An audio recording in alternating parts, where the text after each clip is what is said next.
Si nyinyi ndio Alafu mnakaa hapa ati nyinyi ni wangwana. Tunaelewana?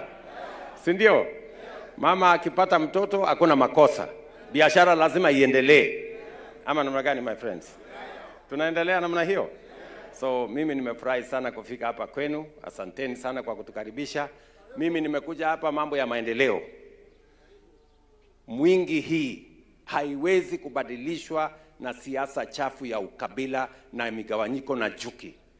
Mwingi hii na Kitui itabadilishwa na miradi na mipango ya maendeleo.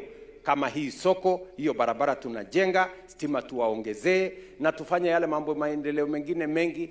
That is how Mwingi, Kitui and Kenya is going to change. Ama namna gani my friends? Mtu akikuja achochee ukabila hapa, hii dunia itabadilika? Soko kama hii inaweza kujengwa na uchochezi wa ukabila ama chuki? Si namna hiyo? Ndio mimi nawauliza wale wengine wote wanazungusha hii dunia, wanatusumbua, hawa hawana shares, wale wako na shares, sijui nani. Hiyo ni ujinga.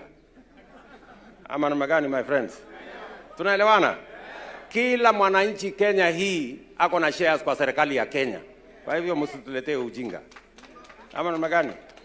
Na serikali si ya wanaume 2-3 wameenda kuketi chini kwa hoteli ati wanapanga, wewe chukua 50%, wewe chukua 20%. Na hawa wananchi wote percentage yao iko wapi?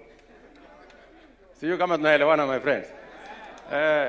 Huyu mzee ndio anasema ndio wanashindwanga hiyo watu kwa sababu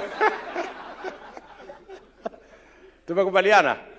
Sinipatie huyu chair aseme kitu. Sasa watu yako walikuwa nakaa huko, sasa niambie hiyo story. Jua, jina langu ni Lydia Mbuvi.